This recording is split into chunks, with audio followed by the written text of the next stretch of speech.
The chair of the Management Committee of the National Rationalised Specifications Association of South Africa, Vally Padayachee, has again been explaining how our electricity grid is during this winter and examining the risks of a national blackout. The NRSA Association is the body that manages load-shedding specifications. To put it another way, it works out all of the intricate technicalities of how load-shedding would be implemented and what measures are taken to avoid a national blackout when generators trip, and those trips can cascade.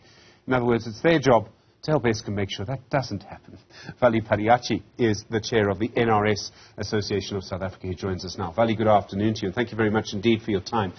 Firstly, we had very intense load shedding up until about 3 weeks ago. We're not going to ask Eskom why we don't have intense load shedding now, but I think there's a perception that the higher the stage of load shedding, when you get to stage 6, for example, we're now at a very high risk of everything going wrong in a national blackout, and that we're at a higher risk than if we have, say, stage 1 load shedding. Is that true?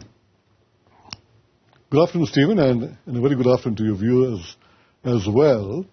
No, it's not actually true. But firstly, just to respond to your point about the lower load shedding at the moment, I think we must just give credit to the Eskom generation team. I think with the difficult circumstances, they're doing quite well.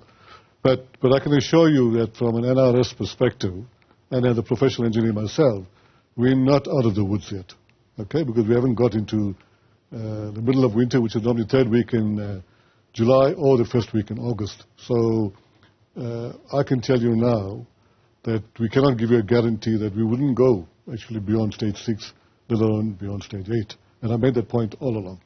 But although load shedding is an excellent management tool, technically, globally, to prevent us from going into a blackout and a collapse of the national grid, it is, and I must emphasize this, it's not the only tool that prevents us from not getting into a blackout or a collapse of the grid. There are many other interventions that national control or system operator and the various control centers, including the municipalities, have in their armor. But it's still one of the best tools. So I just want to give an assurance as an NRS to the public that when we get to higher stages of load shedding, it does not mean that we are closer to a blackout or a collapse of the grid. Far from it. But it's a risk that we need to mitigate, but it's not the end of the world in terms of getting closer to a blackout.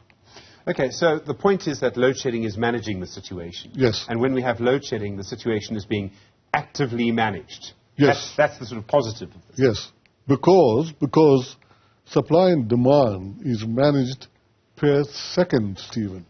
So the good people in National Control System Operator, there's about 700 of them, are managing this grid by the second, right? So the aspect about supply and demand is on that basis. And the interventions that they do in the background talks to that imperative. In your presentation today, as I understand it, you say the final defense against the national blackout is one of those tools. It's the under-frequency protection scheme. Now, I'm afraid I'm the furthest thing you will find from an engineer. So what is that? Okay, in very simple language, and it's not easy to make it simple because it's the technical nature of the beast, we simply operate all our equipment. In fact, your iPad there operates on a frequency of 50 Hz, right? Your TV there, your TV screens, all of them operate at 50 Hz, frequency of 50 Hz. And when it's at 50 Hz, it means that the grid is stable. Your supply and demand is at the same level. And if there's too much of supply, which we don't have now, then your frequency would go up. But when there's less supply, your frequency drops. So it'll drop below 50. Now, when that happens, you don't have much leeway, gap. Actually, with 50, I think you can only get down to 48.5 Hz, and then it'll collapse and you lose equipment and so on. So what happens is, as engineers, we've built into the grid, into the system, fail-safe devices. So when the human intervention is too slow to react, because before you get to the situation, the humans someone has to press a big red button. But when it happens too quick, and just to put the point, Stephen, a blackout is not only caused because of energy capacity problems. It's caused through sudden changes in the transmission grid. And that's why I make the point it may be too quick for the human intervention. And then these devices kick in. You have milliseconds to do that. And they will automatically displace generators and so on from the system, so that at that instantaneous point in time, the supply meets demand. But it's not in the best interest of the grid and the country. And soon thereafter, the humans come back in. The system operators come back in, and they bring back the generators, etc. So that's why we call it an under-frequency incident, which we try to avoid. So if it's under frequency, meaning it's below 50 Hertz, we try and get it back to 50 Hertz. So what it means is that because it happens so quickly, there's a system that does something automatically that allows then, it gives the humans time to sort of catch up and remanage the system. Are those systems difficult to set up and maintain? Are they always on, those fail-safes? No, they're always on. They are maintained, and they're not new. It's been there for decades, maybe centuries. As engineers, that's common knowledge to us. From everything that we've seen, from everything that you've seen, and the systems that have been implemented, and there was a lot of talk a little while ago, and I think it was because of stage 6 load shedding, that we're going to have a national blackout.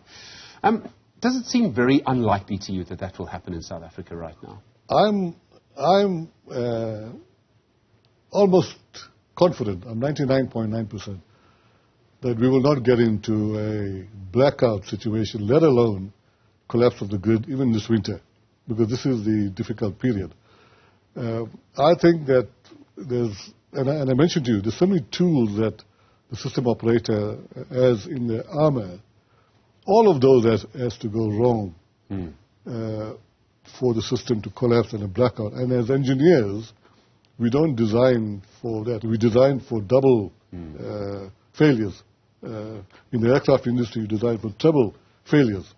And that's pushing it far. So I'm of the opinion, and being in this game for many, many decades, that we will not get into a blackout situation, let alone a collapse of the grid, but we could get to advanced levels of load shedding, as I say, maybe beyond 6, could be beyond 8, depending on how cold it is. And I understand we're getting into a cold session, and maybe third week in July or first week in August. The thing about stage 8 is that some electricity is better than none, isn't it? So even if you have stage 8 for a week, you're still getting some electricity during the day, which means that systems still are able to operate, alarms, whatever they may be, whereas, a national blackout, because you haven't applied enough load shedding, is a much greater problem for the country. Yes, let me make 2 responses. National blackout, you don't want to get there. Yeah. Right? We in South Africa, we are fortunate. In over 100 years of Eskom's existence, we haven't had a national blackout, total blackout. There are other parts of the world, in fact, in first world countries. New York had 50 million people that went into a blackout situation. So we're fortunate because we have good people working in national control, and they're doing a fantastic job, albeit they're getting tired and so on. The other point is, as we get to higher stages of load shedding, we will have longer hours of load shedding.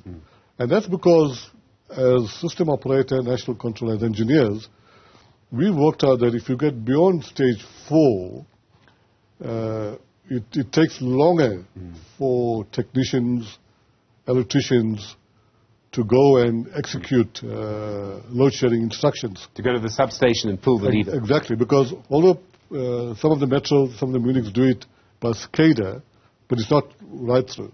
So when you get to high stages of load shedding, in simple terms, you need to get to more of the substations, but you have very few technically qualified people, because they are a cadre of high-caliber electricians. They're not your normal electricians.